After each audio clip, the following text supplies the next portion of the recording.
食べる場合はすき引きにするのかと。厚く皮が残る。幽庵焼きって字が2通りあって、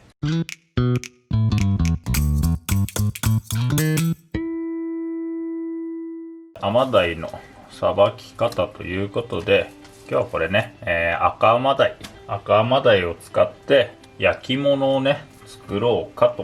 思うんですけれど、今日はねこのね鱗の引き方、すき引きとバラ引きと、魚のね鱗を取り方が、この鱗引きで引く引き方と包丁で落とす落とし方と、2種類あると思うんですけれど、その差ってね何なのかというところを詳しく紹介しようかと思いますと。すき引きをするにしても、バラ引きをするにしても、この鱗がねどうしても引っかかるので、まず最初ね鱗をこうハサミで落としてしまいますと。ちなみにアマダイのねこの鮮度の良し悪しの見分け方って、目を見るのも分かりやすいんですけれど、このね触ってみて表面にねこうしっかりとぬめりのあるもの、なんかどうしてもねこうぬめりがあるっていうと物がね悪いってイメージがあるかもしれないんですけれど、水揚げ直後の魚ってアマダイなんかは特にこの表面にね結構ぬめりを持ってる魚でして、でこういう魚っていうのは時間が経つとともにこのぬめりがねどんどん落ちていくんですよ。なのでこう触ってみてね、このしっかりとぬめりが残っているものの方がアマダイなんかは鮮度が良かったりしますかね。こうやってね触ってみて、こう糸を引くぐらいぬめりが残っているものの方が鮮度は良かったりしますかね。ヒレをねハサミで落としたら、これね作業しづらいので、最初にねたわしで表面をさっとこすって表面のぬめりを、落とします。落としてから鱗を引いていきます。ぬめりを落としたら、ここからね鱗を取っていくんですけれど、最初に紹介するのはねすき引きって言ってね、これ包丁で鱗を取る鱗の落とし方と。でこれは鱗とねこの魚の皮目の間にこうね包丁を入れて、で包丁で切り進めるようにねこの鱗を削いでいくという鱗の取り方ですかね。魚の薄皮を残してこうね鱗だけ切り進めていくと。魚のさばき方みたいな本を読んだりすると、よくねこの魚は鱗をすき引きにするとか、この魚は鱗取りで鱗を落とすって、鱗取りで落とす落とし方の方をバラ引きって言うんですけど、意外とねすき引きにするとかバラ引きにするっていうことは書かれてるんですけど、なんですき引きにすんのと、なんでこの魚バラ引きじゃダメなのというのは書かれていなくて、これねあくまで僕の持論ね。このすき引きとバラ引きの差って何なのかと言いますと、基本的にはね刺身で食べるような魚ですき引きが可能な場合はすき引きにすると。なんで刺身で食べる場合はすき引きにするのかと言いますと、すき引きってこれね包丁でこう鱗を削いでいく鱗の取り方じゃないですか。下に力を入れるっていうんですかね、こう身の方に力を入れるとこの薄皮も削って身が出てきちゃうんですよ。だからなるべくね身に力をかけないようにこう引いていく鱗の取り方じゃないですか。そうするとこのね魚の身に負担がかかりにくいんですよね。刺身でね食べるような場合はこの魚のね細胞をなるべく潰さない方が美味しく食べることができるので、ただ魚を生で食べる場合には、すき引きにすることが多いと。そうやって言うと魚ってじゃあ全部すき引きにした方がいいんじゃないかと思えてくるんですけれど、このねすき引きはねメリットばかりではなくて、まず一つはね時間がかかると。これ当然ねこうやって包丁で一列一列進めるよりも鱗引き使ってバーッと一気に引いた方が作業時間が早いと。あとは、すき引きってね、多少慣れてないと、どうしてもね、この薄皮まで削ってしまって、皮目をきれいに残すことができないので、その2点においてはね、すき引きよりもバラ引きの方が優れているのかなとは思ったりしますかね。ちなみにね、アマダイっていうのは、白アマダイ、赤アマダイ、黄アマダイっていうね、だから白、赤、黄と3種いるんですけれど、基本的にね、スーパーなんかで見かけるのは赤アマダイっていう種類のアマダイで間違いないかと思いますね。っていうのは、理由があって、赤アマダイってね、アマダイの中では水揚げ量が最も多いんですよね。水揚げ量で言うと赤アマダイ、白アマダイ、黄アマダイの順で水揚げ量が多くなっている。これちょっと不思議なんですけど、なんとなくね、魚って水揚げ量が少ないと値段って高いっていうイメージがあるかとは思うんですけれど、アマダイに関して言うと値段が一番高いのは白アマダイ、値段が一番安いのは、水揚げ量の少ない黄アマダイと。普通はね、水揚げ量が少ないものっていうのは値段が高くなるんですけれど、黄アマダイっていうのは身がね、極端に水っぽいんですよ。油もね、そこまで乗らなくて、食べてもね、そこまで美味しくないんですよね。黄アマダイに関しては水揚げが少なくて、しかも値段も安いと。白アマダイは赤アマダイに比べて、赤アマダイでも結構高いんですけれど、白アマダイに関してはそのね 1.5 倍から2倍3倍ぐらい値段がしちゃうので、ただまずね、普段見かけるアマダイはこの赤アマダイだと思って間違いないかと思いますね。ヒレのね、際まできれいにすき引きしておくと、食べた時にね、鱗が口に入らず食べよい焼き物が出来上がるのかなと。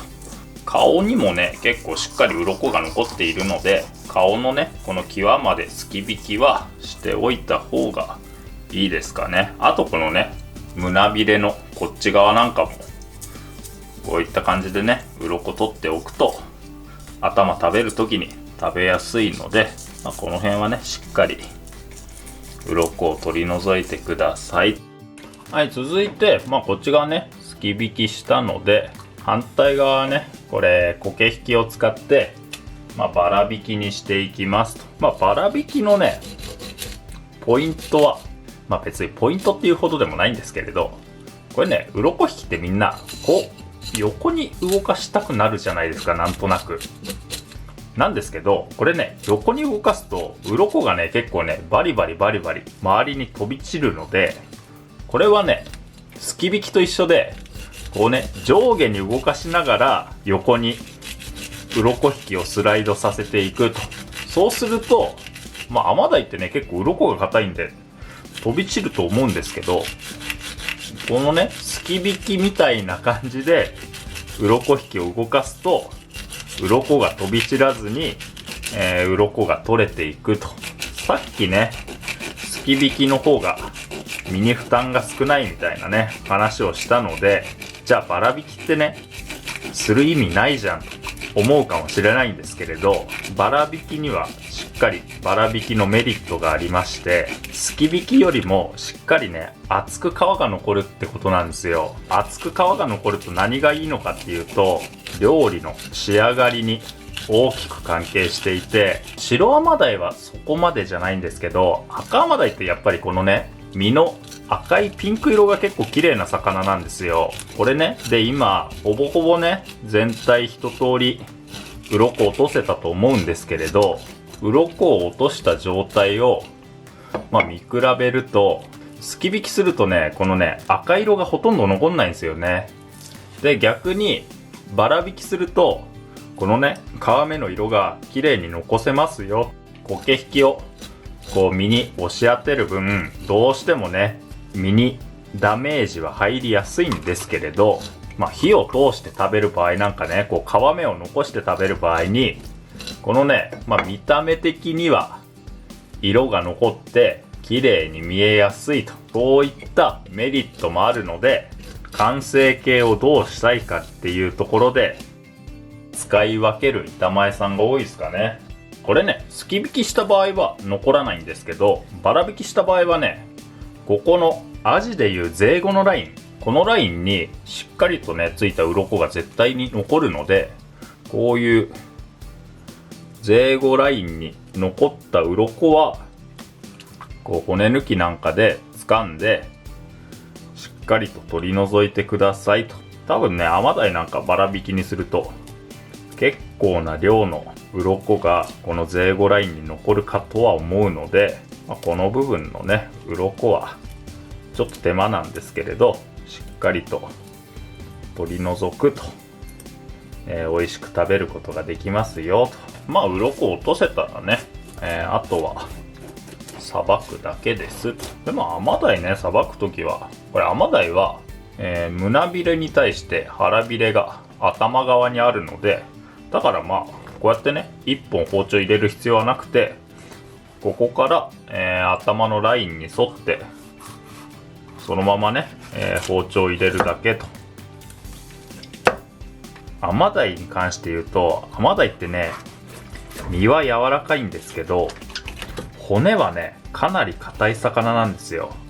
なので頭を落とす時なんか結構ねピンポイントでこの関節、骨のつなぎ目に入れないと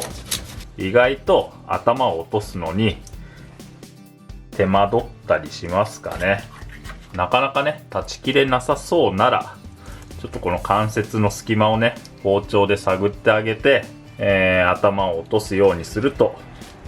力を入れずともね骨が落ちますかね。頭を落としたら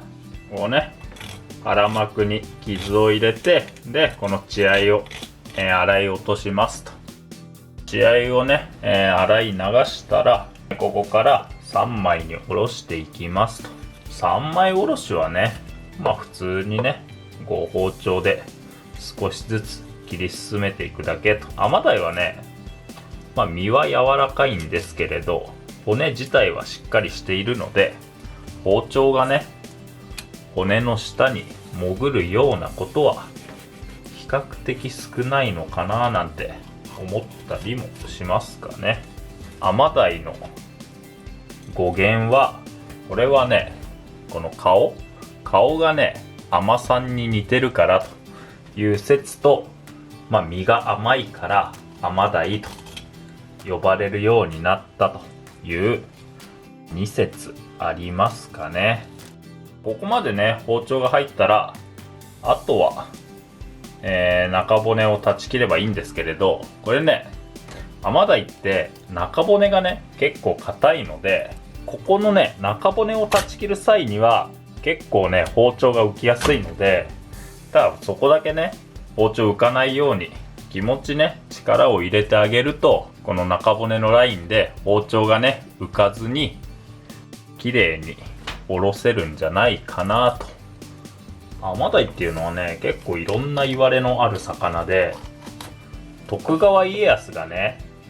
最後なんか鯛の天ぷらを食べて亡くなったみたいな話があるんですけれど、そのね鯛っていうのは甘鯛だったんじゃないかなんて言われていたりもする魚ですね。家康さんが好きだった魚とか言われるとね、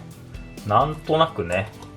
縁起のいい魚な気がしてきますよね。これね反対側の身も普通にねおろせばいいんですけれど、下身のねこっち側の身より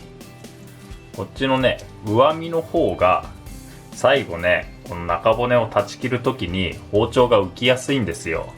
こういうね骨の硬い魚の中骨を断ち切る時はこれね一気にこう抜こうとせずに、ちょっと左手で、身を押さえながら一本一本ねこうあばら骨を断ち切るように押しながらね切り進めていくと、比較的身を残さずにおろすことができますかね。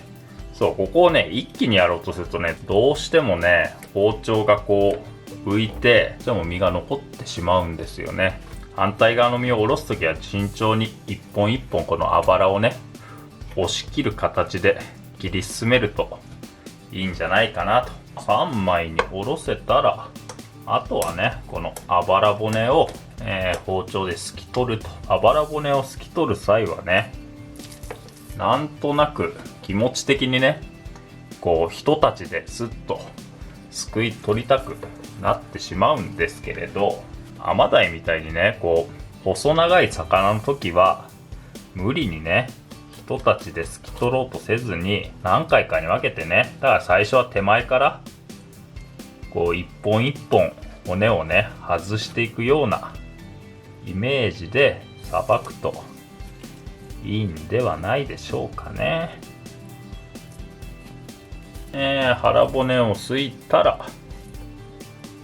今度はこの中骨を、抜いていきますと。でこれもね、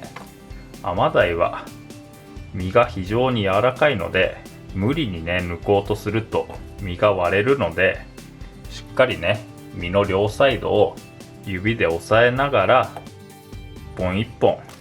抜いていくといいんじゃないでしょうかと。骨が抜けたら、今度ね、このアマダイを焼いていきますと。いいよいいよ、お魚焼いていきますと。焼き魚はね、これ包丁別にハスに入れてもこうまっすぐ入れてもどちらでもいいんですけれど、皮目をね大きく見せたかったらこうまっすぐ入れた方がね、この皮目がしっかり見える焼き物になりますし、逆にね、これ包丁をこうねハスにこう角度をつけて入れると、身が見える分同じ大きさでも盤の広い焼き物になりますしと。だからこの辺もね、どう見せたいかで、切り付けを変えて、焼けばいいんじゃないかなと思いますんで、身を切ったら、焼き物焼いていくんですけれど、今回作るね焼き物は、幽庵焼きという焼き物で、焼き魚のね基本みたいな焼き方ですんで、とっても簡単なのでね、ぜひやってみてくださいと。これ幽庵焼きの字っていうのは酒と、醤油と、あとねこれみりん1対1対1で合わせた字ですと。酒醤油みりんを均等に合わせた字のことを幽庵字と言って、この幽庵字に、漬け込んでから焼く焼き方が幽庵焼きです。幽庵焼きって字が2通りあって、幽霊の幽を使ったね幽庵焼きと、あと柚子の柚、その字を当てたね幽庵焼きっていうね2種類ありまして、この差って何なのかと言いますと、これはね単純に柑橘が入るか入らないか。酒と醤油とみりんしか使ってない場合は、幽霊の幽を使った幽庵焼きと。ここにね柚子だとかすだちでも何でもいいんですけれど、柑橘を入れた場合は柚子の柚を使ったね幽庵焼きと表現する場合が多いですかね。これもね地域だとかその人によって字のね当て方は異なるので、絶対そうですとは言い切れないんですけれど、僕の経験上はねそういった字の使い分けをする方が多いですかね。これはねもう柚子の皮を入れたので、柚子の方の幽庵焼きと。この漬け込む時間なんですけれど、この時間はね20分から1時間程度と。これはねもう味の濃さの好みにもよりますし、あとねこの切りつけた身の厚さだとか魚の脂の乗りなんかで味の入り方が全然違うので、だからもうこの辺はね好みで加減してくださいと。つけてから30分ほど経ちましたと。こう触ってみて、身にねねっとり感というか身が締まった感じがして、でこううっすらとね色がついていれば、おそらくね食べてちょうどいい加減になっているかと思いますので、火から上げて、あとは焼いて食べるだけと。当然ながらねこちらの、すき引きした方とバラ引きした方とを、焼いてね比べてみようかなと思います。これ焼くときはね、そのまま焼くとベタっとした焼き物になってしまうので、これね、串か何かを使って切り身の端をこう折り込んで、ちょっとね